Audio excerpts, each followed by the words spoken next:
Today I will show you my simple system for painting blueberries that look 3D, plus a color harmony trick that makes the whole painting feel beautiful. Today I'm going to show you my simple system. We're going to start with a wet, loose wash, and then I will show you my shadow trick to make the berries pop up and make them look like they are 3D. And while we paint, I will also tell you a little bit about color harmony and why some colors, when they are put next to each other, make them be so beautiful and work together so nicely. So let's start painting. I'm starting by wetting my paper, doing it wet on wet, because soft backgrounds make the berries feel natural, and it also helps the colors blend into a harmonious palette. The goal is that by the end of this painting, you know how to create harmony and make berries pop forward using my simple method. This is primary yellow. My hands are yellow light with French Ultramarine. And this other one, more yellow, and this is the same thing, but more blue. I just dropping colors, so, you know, for where the background is going to be. Some of them is going to be with the leaves. This is going to go through a phase of being a little ugly, like, oh, what's happening? But at the end, stay with it, and at the end, you will see how all of this makes sense. And now we're going to drop, also, this is just the first layer again, okay, the background. So we're going to drop some of these other colors. For the pink, I'm using Quinacridone Magenta by Quart. And then I'm dropping it where I feel like I would like to have some of these, because some of the berries will be pink and some will be more blue. But I'm not being extra precious. Now I'm bringing my French Ultramarine. By the way, these colors are, I'm applying it very diluted, okay? Meaning I have the water of the paper, obviously, because we wet it, but I'm also making this paint fairly diluted. It doesn't have a whole lot of tint. We want it like that because this is kind of the underpainting that we're doing. Okay. I'm gonna let this dry. Usually it dries better when you let it dry naturally. Why? Because some more blending still is happening. So our background is dry and ready. Then, as you can see, it has dried lighter. So we are ready to start painting these blueberries. While I was researching some of these paintings, I find out that there's a lot of blueberries out there, different varieties. This one is called Silver Dollar Blueberry because I guess the leaves look a little bit silver dollar, but and they come, well, they're not mature, they're pink, and then they turn into blue. So I thought it was a perfect lesson to learn a little bit about our color harmony and end up with a beautiful painting. So I'm making my French Ultramarine a little bit thicker, and we're also gonna bring our Windsor Violet Dioxide. This is a purple. If you don't have it, you can easily make it by mixing French Ultramarine with your pink, whichever it is that you use. Right, so let's get to it. This is my system. I like to start by having the area wet because blueberries are round, and if we want to make them look 3D, we need to have roundness. And a lot of times that is better if we don't have hard edges in the middle, okay? Then, once it's wet, I come with my French Ultramarine, and then I'm gonna take, this is my system, the color that we already put, this is gonna be my lighter color. Now, I'm gonna use this other one as my medium tone. Okay. So now we go again, this time with more color and less water. And because we are working with a round object, I go, like, imagine that this is a clock and this is 12 o'clock. Okay, so then I go into one direction from there down, and then once I go over here, I go on to the other direction. I'm putting kind of like, I don't know, semicircles around here. All right, we're already starting to make it a little bit round, as you can see. Now I always have a blending brush. This meaning only has a little bit of dampness, not even a whole lot of water. If I wanted to bring the color higher, I will push into this direction. But since I want this to be my highlight, I'm going from here down. This time I'm going to bring a little bit of my purple color, and I'm going to go one more time. Again, I do the same thing. that I did before. Up, up, up. Bring it all the way to the bottom. Up, up, up. Now, before I go full strength, these blueberries or this variety have a very dark center. So we're going to put that one, because sometimes when we put something that is really dark, makes everything else looks as if it is more pale. So why work on this till we think we got it right? So just when we put this, everything looks more pale. I found out this after years and years of doing it. It's better to go right away and then adjust. So this color, you have choices. You can use indigo, you can use Payne's gray, you can also use French ultramarine, and then add a little bit of your neutral tint, whatever you want. I think I'm gonna get my Payne's gray because I have it here. But again, you have choices. Do pick the one that you like. Since this is dry, because I wet around it, but I didn't wet here, I should be good. Then my color stays where I wanted to put it. And yes, in this case, I do go full strength. I'm gonna allow a tiny little edge around this. And now I come with only water and spread this color some. Let me put it closer. So did you see how by putting a dark color here, all of a sudden these colors that we were having look a little bit lighter? So that's what I mean. Let's get, still is a little dump. So let's just pick up my French ultramarine a little bit thicker.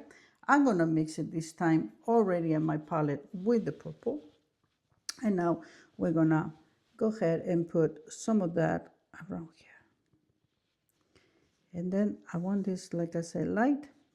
Then we can start bringing some of that. I think that is a little too purplish, so go back to the French ultramarine.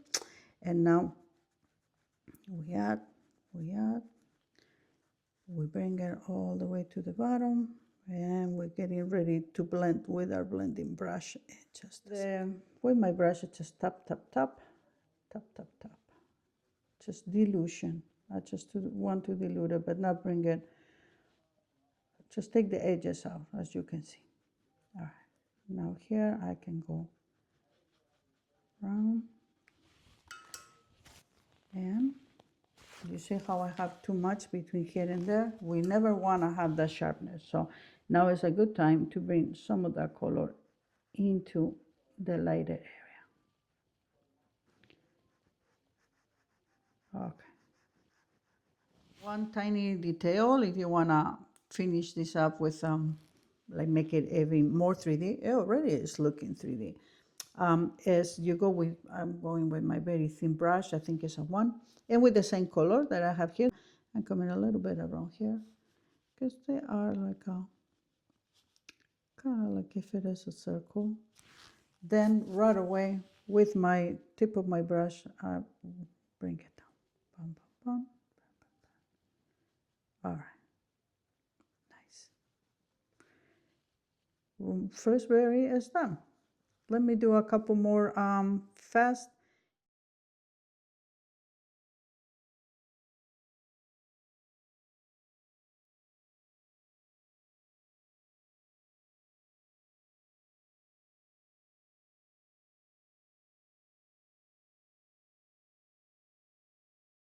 So what are analogous colors? Well, analogous colors are neighboring colors on the color wheels. Instead of using every color, for this painting, I'm staying with colors that are next to each other in the color wheel. So I'll go with blues, violets, soft pinks, and a little bit of the greens. If I can go into this direction, or I can go into this other direction. So why am I doing this? Well, because neighbor colors are really, really pleasant to look at. They're pleasant for the eye, and they create a calm feeling and relaxing. So nothing clashes. All right, so now let me show you how I make one of the pink ones and how we do the 3 layers of colors with that one. Let's start with the center. Of course, I start with the center, the darker one, and I'm using my neutral tint, the one from Sminky because it has a little worm on it. Now, if you don't have this color, no need to go and buy it. You can do a mix with your violet. I will add more violet, have a different neutral tint. You can put another neutral tint, and if not, you can go with Payne's gray. The perspective of this one was a little bit weird, so let's just do this one that is all round, and then I will do the rest in fast camera. So repeat the steps once more. I'm gonna go really fast since I already did it in the other. We darken. This is the neutral tint by Sminky. We darken this one. Then just with a little bit of water, tap, tap, tap, I go here. And I bring the mix of the magenta and neutral tint. All right, so this is wet. Now the middle tone, the Quinacridone magenta, we put it. In this case, it's going to be like we did in the others. The light is going to be in the top, and the mediums and darks are going to be more on the bottom. So this one was having slightly too much water, but that's okay. Bring a little bit for the transition. You always want to have a little bit of transition, a blending. With lighter colors, like by that I mean that they have lighter tones like pinks, yellows, etc. We need another color to darken them. So this is my original color, my magenta, Quinacridone magenta, my magenta with Payne's gray, right? And it gives me like a very, let me add a little bit of water so you can see the tones, like a very dark, purplish kind of dark. My preferred method is to bring neutral tint to the color that I'm trying to darken, because neutral tint will darken my color, but it will not change the color. It will just darken it. But if I go over here, and now I go with just water, still this still is in the same family of that. It has not changed that much. This and this is still in the same family. This will darken, but it's kind of like introducing a different fine color. Your metal, kind of like your clock, and then start bringing your darker color. This time is the magenta with the neutral tint. And then we put it darker where they have some of the shadows. Over here as well. Go up or down depending where you want the colors to stay. Do a little bit of the blending. This is bringing our 3D to our berry. Okay. I picked up almost too much of the color, so I rinse, take most of the water out, and then blend this once on the top. And I continue to do my blending. You see how now we got the roundness. We're gonna bring some of the color higher a little bit and higher. And now that our berries are done, let's just move on to a couple of these leaves. Again, I'm gonna wet the leaves. This is gonna be one of the bigger ones, and I'm gonna bring here a mix that I did with into our blue, which is a blue that it can go into the pink or into the green. And I added to this one some of my gold green. I put a little bit of the veins on your leaf. I like to use one of these screws. I only use it for this, but anything that is pointy will do. And I make it like this. And then we're gonna put a few, but it's easy to overdo it, so don't put too many, and put the darker color over there. This is going to be more of the French Ultramarine. Everything is wet. We come with the darker color, darkest of all. In this case, this is French Ultramarine with the gold green. More French Ultramarine, obviously. What I'm doing now is I'm going to be doing what is called negative painting. I'm painting between these berries, right? And by doing so, my berries are going to pop even more. So now I'm going with my darker greens, And what I did here is to the color, the one that I was having French ultramarine and twarp and a hint of green, I added a little bit of neutral tint to it. You can also put a little bit of water, which I like to do. And right now you're not going to see much, but as the paint dries, you will see different, we will see different things happening here, different textures. Okay, and this, I'm going to make this like if it is a little stem. So I wet, I come with my gold green, and then I'm going to put some of the bright color here, dilute it with a little extra water, and then I come with a hint of brown sienna to make it a little bit round. So now with my brush, only water, we blend. I'm putting here a darker leaf, and by putting this darker leaf next to the stem, you see how the stem is popping up. I let it dry enough so this color will not go inside there. I could call this painting done as it is, as you can see by sticking to the colors of them next to each other, the neighboring colors and the color wheel will have a very harmonious painting. But I want to do one more thing. I feel like this is very dark, and remember how we were talking about having good transitions, not being sharp, and that's what it makes it more pleasant and realistic.